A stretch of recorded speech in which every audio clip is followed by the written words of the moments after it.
Today's episode is called A Time to Dance. And of course, it's taken from Ecclesiastes 3 in the Bible that has that long list of things of opposites, like a time to be born and a time to die, a time to plant and a time to uproot, a time to tear down and a time to build, a time to gather stones and a time to scatter stones and a time to gather them.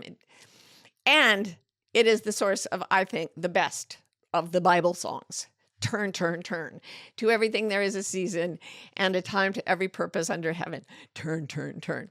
So I thought about it because Ro and I went to see Ani DiFranco appearing live in Brooklyn this week. And if you know Roey, my gracious Badger partner, you have heard her quote Ani DiFranco lyrics because it's all she does.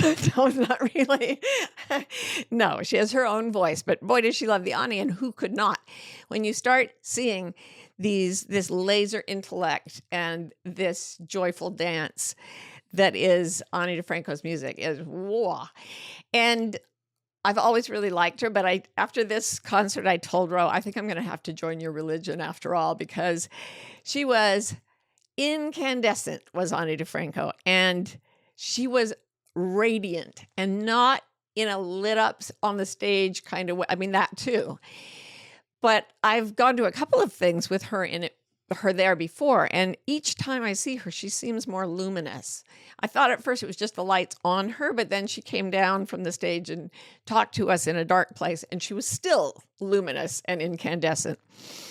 And I thought, what's going on with that? Like, she's starting to shine almost visibly. And this is not something I've only noticed with Ani DiFranco. I'm noticing it in our Wilder community, in the people that show up there to gather and feed each other's energy and love each other. I've noticed it among old friends who come back around and they're suddenly like 10 sizes bigger and 1,000 watts brighter.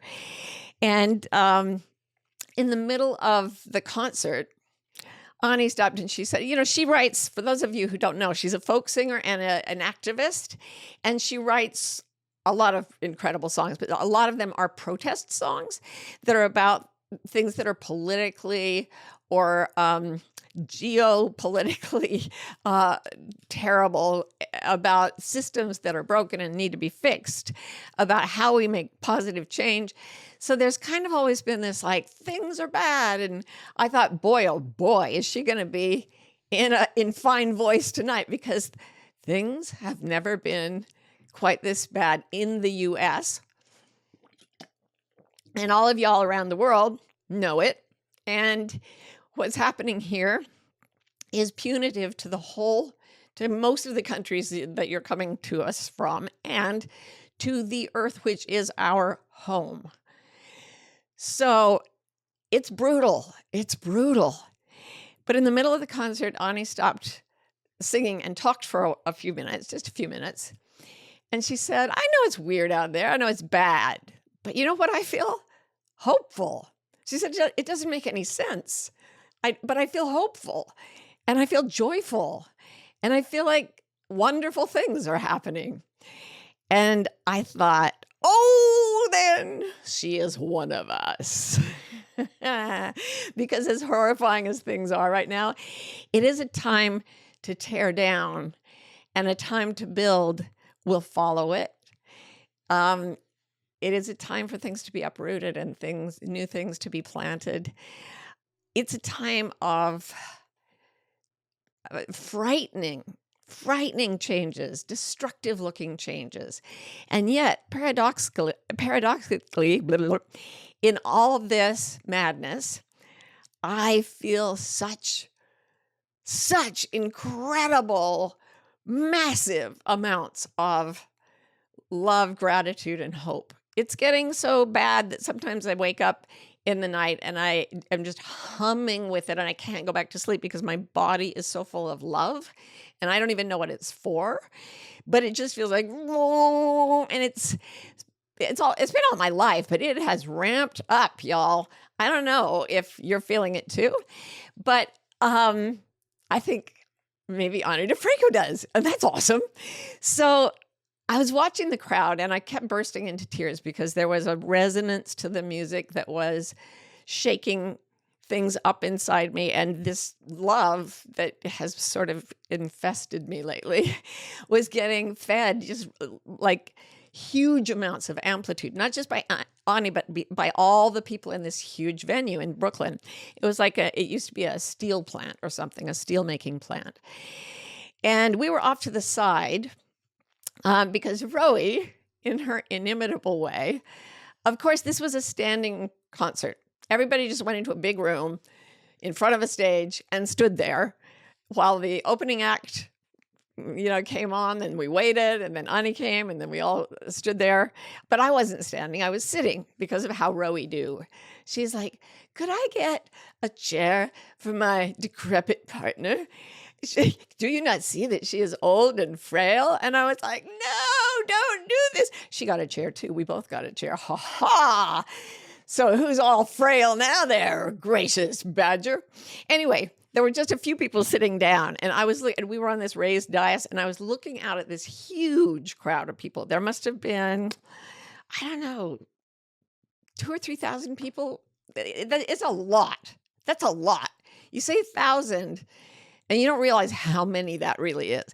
It was packed. And as she's singing and the guitar is going and the zither is going and the bass and the drums, everyone's dancing. It's so packed in, they can't do dramatic dances, but you could just see all these heads bubbling and moving.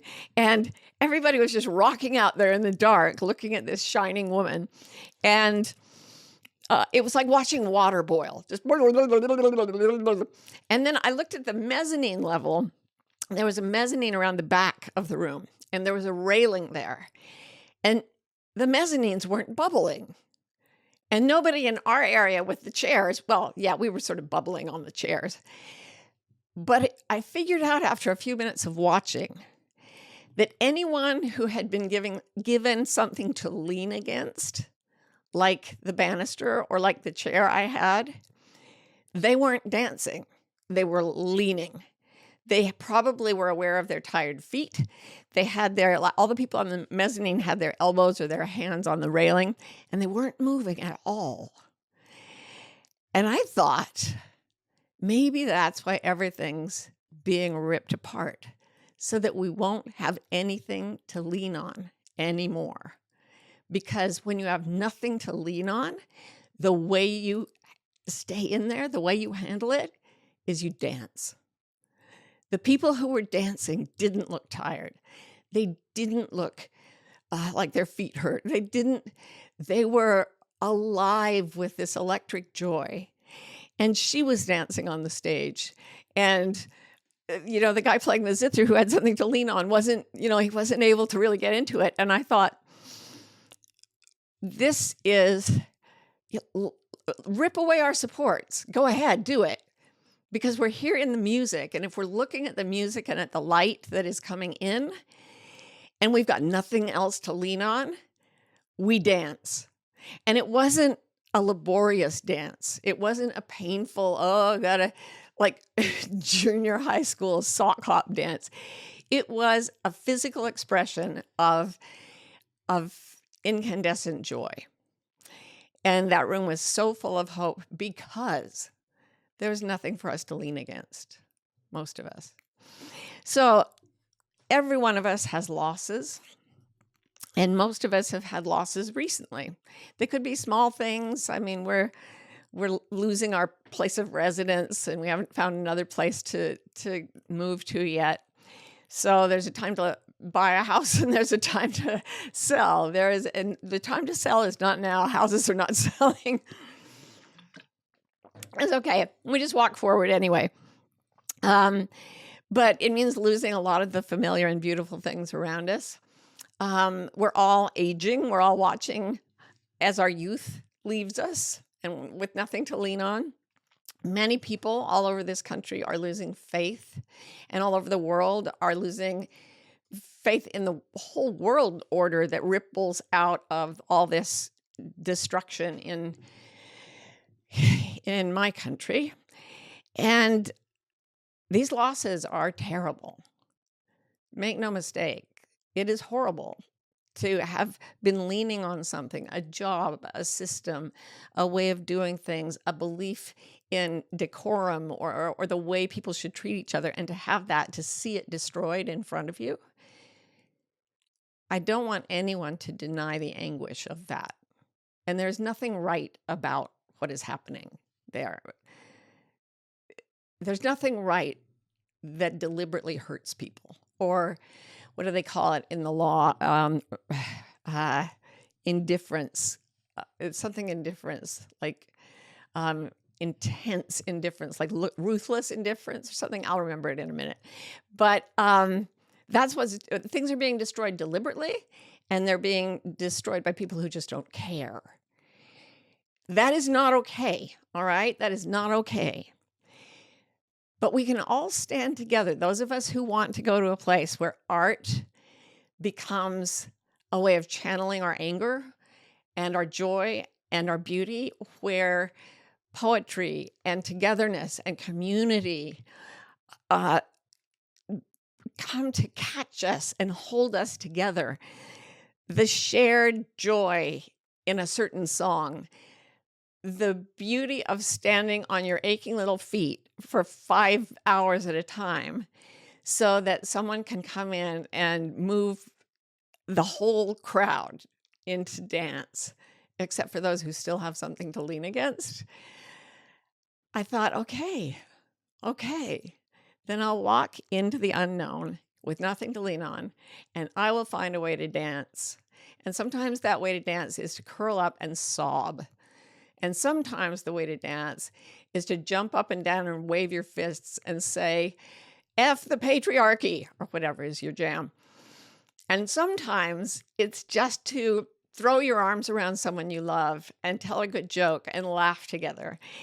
Sometimes it's listening to music. Sometimes it's making music. Sometimes it's searching. There's a time to keep and a time to throw away, a time to tear and a time to mend, a time to be silent and a time to speak. And there's always a way that we can turn that into a joyful community, connecting, expressing what is still absolutely, obdurately the hope in our hearts. One thing autocrats hate is beauty. And a community that loves beauty in any form, ooh, that is sedition. That is the one thing historically that is most toxic to an autocracy. Just saying. Not all of you are living in autocracies. I want us to be prepared. And certainly the world will take things from you. And when it does, and you've got nothing to lean on, find people who will gather with you and dance. There is a time to weep and a time to laugh, a time to mourn, says Ecclesiastes, and a time to dance. This is a time to mourn. This is a time, some people are writing about what they're going through, and I will pray for you now, those of you who are writing in, and I will go straight from this broadcast and figure out something I can do. That's part of the dance as well, that we find the people who need us and we become part of the force that heals. So this is an insane divine optimism operating in a dark place and shining a bright light on hope and inviting you to the dance. Now, I was going to do some questions now. We're going to do the stillness, silence, and space meditation. And then I'll answer some questions, as is our usual practice. All right. What I'd like you to do is imagine yourself in a dark, empty room, like a big cave or a huge steel factory that has been emptied out, and you're there in the dark by yourself. And you can feel the echoes around you, and you can't see your hand in front of your face. It is so dark and so cold. And I want you to acknowledge that that is what is happening to this body you're in right now. Even though it's not, we're imagining it.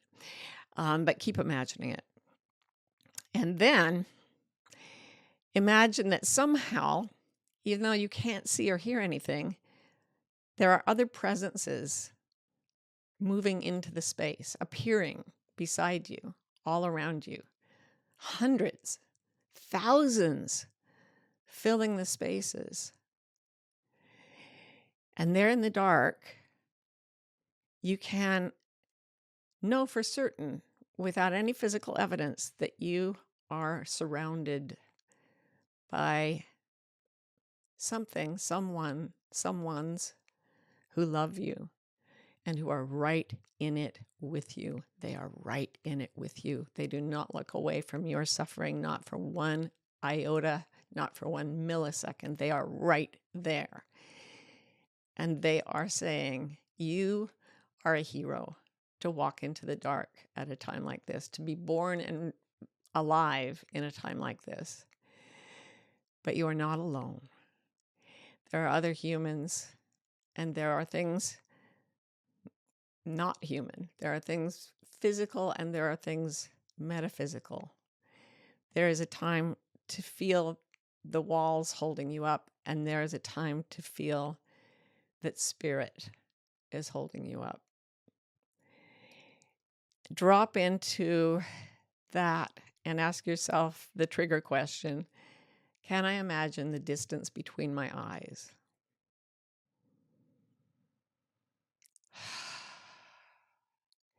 Can I imagine the distance between the top of my head and my sitting bones, my pelvis? Can I move my attention slightly away from the tiny bits of matter in those atoms and into the space which fills the atoms, most of them, the vast bulk of the space inside my body? Can I imagine the space inside my body? Can I imagine that space connecting me with hundreds, thousands, millions of others who are also in the dark place, but can feel you, feel me here? And let's breathe for one another as we ask ourselves, can I imagine the stillness in which all of this is occurring, and the silence through which sound travels? And can I shift the focus of my attention for these few minutes away from the physical and into the space, the silence, and the stillness, alive and loving me, unperturbed by my anguish, and deeply, deeply empathetic to it, and sure that I'll be okay? Can I imagine it? Can I imagine the others listening now?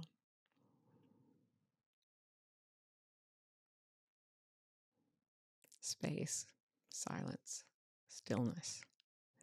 And as T.S. Eliot said, there would be nothing without the still point. There would be no dance without the still point. And the dance is everything. So feel your energy willing to dance through the worst things you can imagine, and find out who you are in space, silence, and stillness. It's much more real than the physical body you may think of as yourself. Question: why is it so difficult to leave hope and optimism and go to cynicism? I know negative things grab our attention, and to feed the good wolf, it's just confounding sometimes to feel despair. It's not actually confounding to feel despair, sweetheart. It is absolutely understandable, inevitable, that we will sometimes feel despair, that we will slide into cynicism. because we don't have proof, physical proof, that we'll be okay going forward. We only have physical proof that everybody seems to die, and that will probably include us. And we don't have any proof that death is not a catastrophe. So I believe we came into this condition for the express purpose of having nothing to lean on, because physical life looks so real to a person living in a physical body. So what I would say is don't judge your despair. Don't try to keep it at arm's length or minimize it or not talk about it. Let it be spoken. It is the absolute clear voice of defiance and anguish and depression and despair that is as luminous as a bouncy, happy song. I was talking to my daughter and said, I think I may have to join your religion with the Ani DiFranco stuff. And she says, yeah, nobody has written a song that so beautifully expresses depression as Ani DiFranco's song Gray. She said, I love it, but I can't listen to it because every single time it like triggers a deep depression. It is such a vivid description of that not vivid state. So all of us get to sing out, scream out, dance out whatever we're feeling. And the despair is the fuel for its opposite. Despair, when it's metabolized by spirit, turns into unshakable hope. The fetal child curled in the corner, when he or she can open up, or they, and scream their pain and beg for help in the space of the divine, that is what calls forward the things that come to heal us. There is a time to mourn, and there is a time to dance. Never leave your mourning out of the equation. That's just soul murder. Okay, question. How might I apply your work of steering by starlight and the way of integrity, dreaming, and the star charts manifesting to help stay guided? Tips from whole brain living.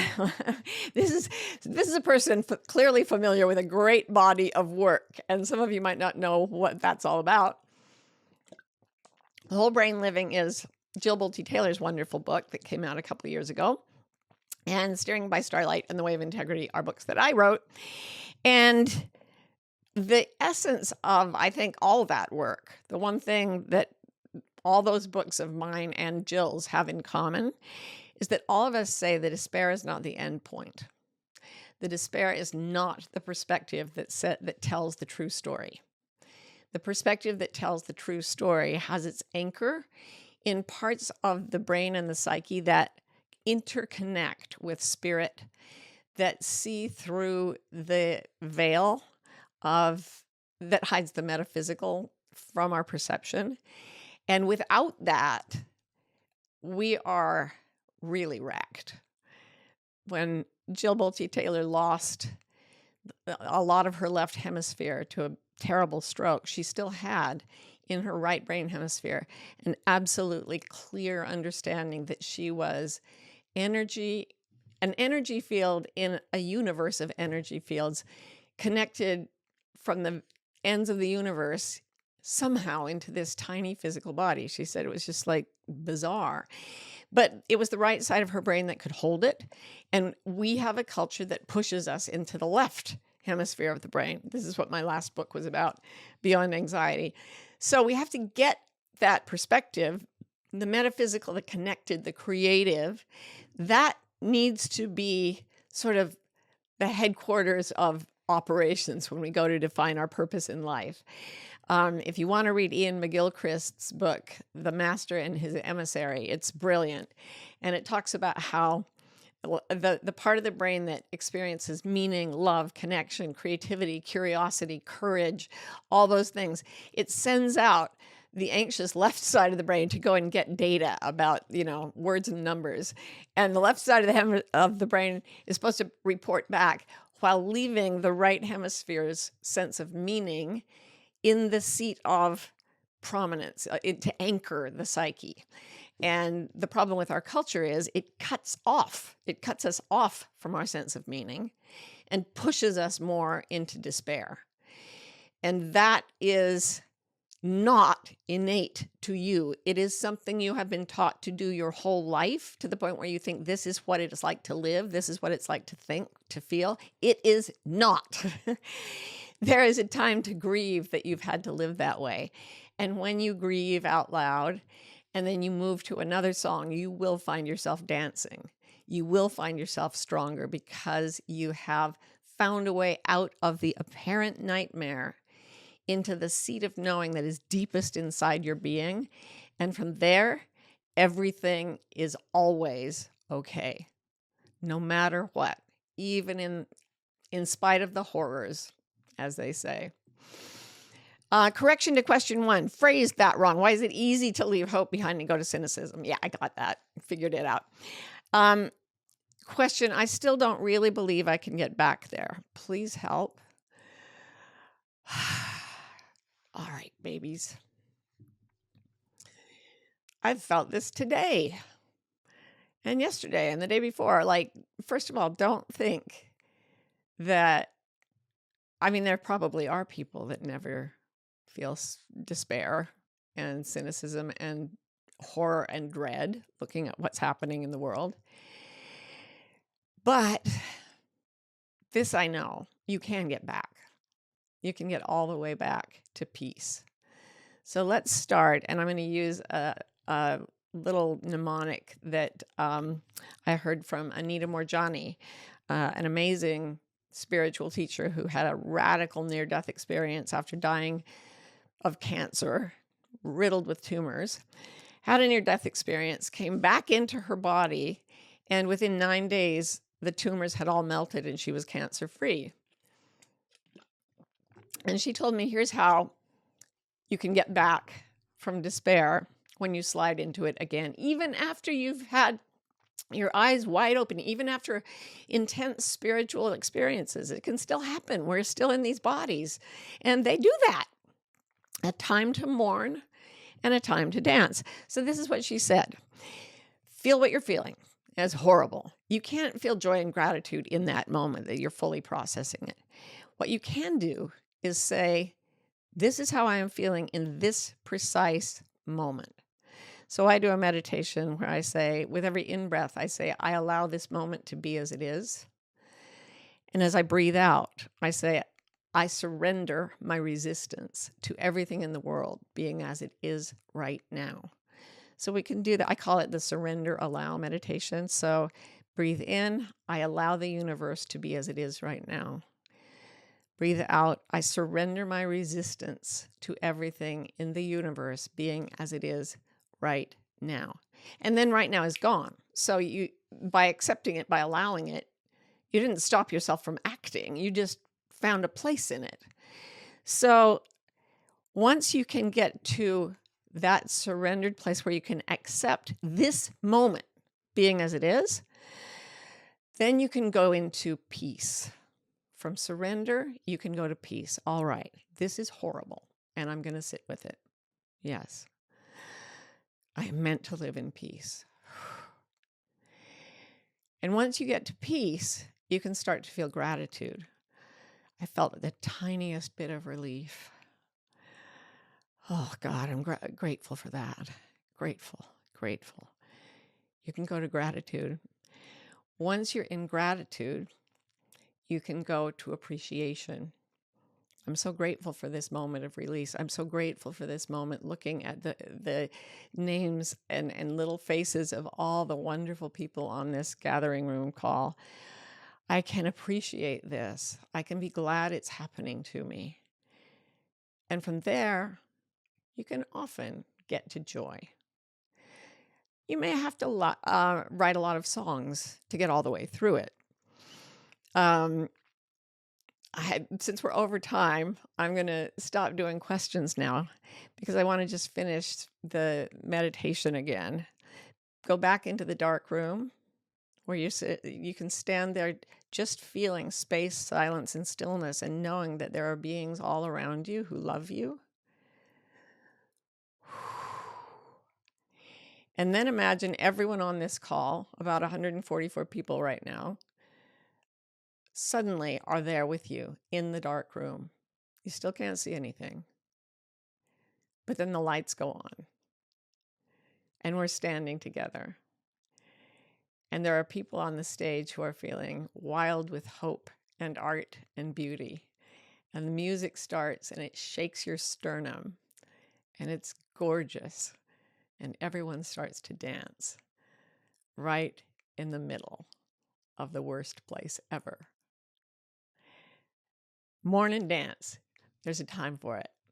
Don't lean against things. You don't need them. There is only the dance.